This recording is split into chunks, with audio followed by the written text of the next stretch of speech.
How do you choose the right crystal every time?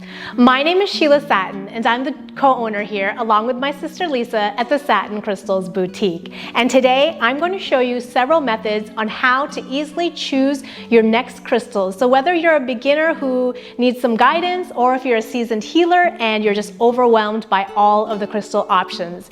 So let's begin. First of all, there are hundreds and hundreds of crystals out there, and each crystal family has its own subcategories with different colors, different patterns, different shapes, different healing properties.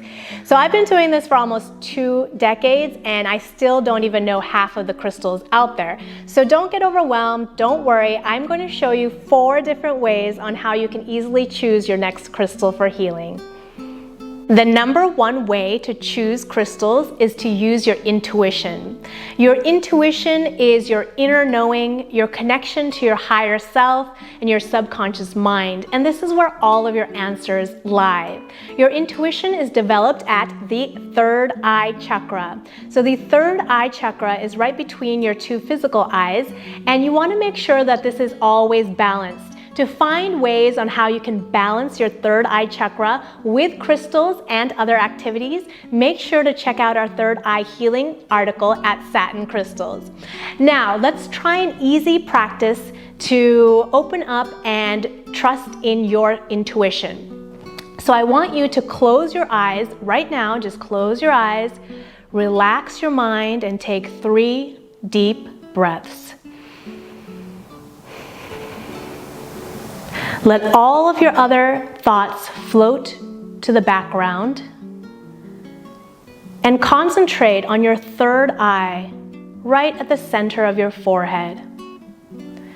Now think about what energy you could use in your life right now. Take another deep breath. Now open your eyes and look at the selection of crystals before you. Which ones stand out the most?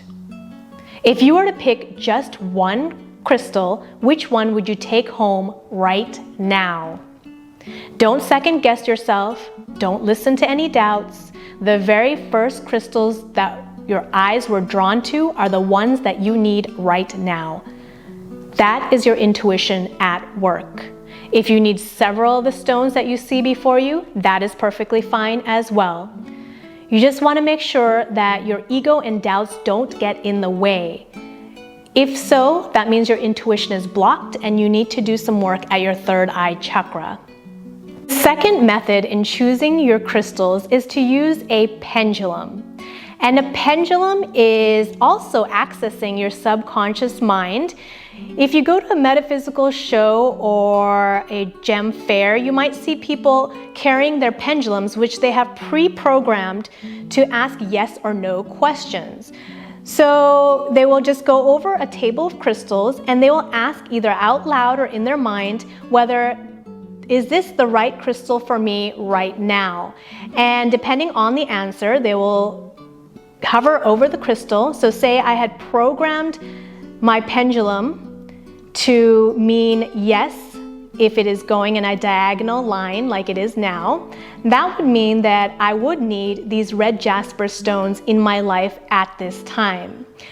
If I had programmed my pendulum no, like this counterclockwise circle, that would mean that I don't need this lepidolite stone at this time right now. So this is similar to listening to your intuition, except that you have a physical tool that is reading your subconscious mind. The third method in choosing crystals is to use the energy of your hands. So to feel for any sensations that you may feel over a crystal. This is best done in person, over a table of stones. However, you could also do it on the computer if you have developed your psychic senses. And this is similar to Reiki, where your hands are giving or receiving the energy through the palms. So if you feel any kind of sensation, depending on what kind of energy you are looking for, you will know that that stone is for you at this moment. The fourth method in choosing your next crystal is to look up the properties of your stone. So if you're not really confident with your intuition or you have trouble making decisions, the research method may be better for you. So there are a lot of books that have a lot of healing properties of stones. You could also look online. You could also ask somebody who is more experienced. And this way you can narrow down which stones you need at this time. And a bonus way to choose crystals, which I just thought about, was to pick them according to your chakras. So whichever chakra you want to be opening and balancing at that time, get the crystals for that chakra. You have 7 main chakras, and fortunately, they correspond to the colors of the rainbow. So it's very easy to pick the stones according to the colors. Thanks for watching today. If you still have questions on how to choose the right crystals, feel free to post them here or find us at Satin Crystals. While you're there, don't forget to join the VIP club where we send out fresh crystal healing information every single week. We invite you to subscribe to our channel for additional videos, and as always, thank you for your positive energy at Satin Crystals.